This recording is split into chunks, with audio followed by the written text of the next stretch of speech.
Wow. Also, you said you came into the Nation of Islam in 1960. Yes. And Brother Clarence came into the Nation of Islam in 1960, according to many different reports.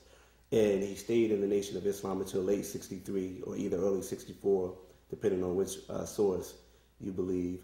What do you feel were the reasons that he left the temple? Because in my studies, as far as my research as it relates to the book, I've interviewed a few Muslim brothers and sisters in the temple. I interviewed his wife. I interviewed some 5%ers. I interviewed the elders of the 5% community that started with Brother Clarence from the temple out into the streets of Harlem. And everybody basically has given me a different reason.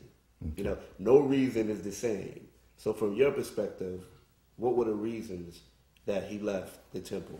Well, it's not my perspective. It's what I was told by the captain of the FOI. The captain of the FOI told me, because we were questioning what Clarence was doing, because one particular time when Malcolm was actually set down, he was set down after February the 21st, 1964. He was actually set down. He was suspended from his post, but he still had it on about December the 3rd. Sunday was the 1st, 2nd, 3rd. December the 3rd, 1963.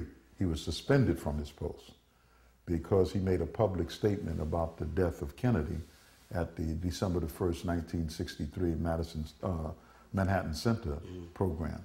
And when Malcolm was under this 90-day suspension from his post, still the minister of Mosque number 7, he violated that and he was out. And we got a report about Clarence on 125th Street selling all of his back papers, and he was not in the mosque. So I asked the captain, and the captain told me that he had another incident with his wife. Her name is Dora. I said Dorothy in one of my tapes, I believe, but Dora and him had an incident, and the captain said I had to dismiss it. This is what Captain Shaw told me, that I repeated over and over again in my talks on the 5%. And it was his second incident, which meant that he got more time than the first time. Now, if you interview other people, they may give you a perspective. My perspective comes from what was said by Captain Yusuf Shah. I didn't write the reports. I was not an investigator. I didn't talk to Clarence about it. But this is what was told to me by Captain Yusuf Shah. And the brothers who could, most of them who could verify it, one of them lived here in Atlanta, Georgia, where we are now, and he passed away, was Richard Adex, because he was an assistant lieutenant at that time, and Clarence 7X, who was our first lieutenant, could have verified it through those two brothers. And I'm trying to think whoever else is living that could verify it, probably Captain Amina Rasul, who was Clotel X at the time. She lives in South Carolina, but being that it was involving a sister and a husband, she may be able to recall. She's up in age. But somebody who was one of the officials at that time, okay? I was an assistant minister, but I wasn't involved in the investigation of any violation of rules or regulations in the mosque at that time. So that's what I was told. And Shaw, in my opinion, had no reason to tell other than the truth about Clarence. I mean, he just didn't have that reason. He had problems with what Clarence was doing because if he wanted to get papers, you know, we don't have no problem with brothers who are out selling papers, but we did have a problem sometime with brothers selling back papers to our people, and the people complaining to us, I bought a paper and the paper was 2 months old from one of your brothers. We used to have this complaint in the 60s, okay? And brothers had to try to sell their papers, so Shaw's answer to that is whenever you're selling a paper and it's a back paper, let the people know that this is an old edition, but there's a lot of information in it. And they felt that Clarence was not doing that. Right. And I think to a statement you just made, when I interviewed different people, I think everybody was sincere in their answers, but for whatever reason, all of the different accounts that they gave conflicted with one another. Like I interviewed Sister Dora 3X Smith, Brother Clarence 13X wife, and I asked her about, you know, this alleged incident, whether it ever happened. And she's like, well, of all the things my husband would ever did anything, he would have never ever hit me. That's one thing he never ever did because of the respect and the reverence that he had for women, I guess that he got from his mother. So I don't deny that account that came from Captain Yusuf Shah, as I don't deny the other accounts that brothers and sisters have given, including 5%ers, including family members. But everybody has given a different account for whatever reason. Now, to that, I do have a theory. And you may have just shot a hole in that theory, because my theory was that when he left the temple, I don't think he was a notable or a noted figure in the temple, as if you would miss Brother Clarence after he was expelled, after he left on his own accord.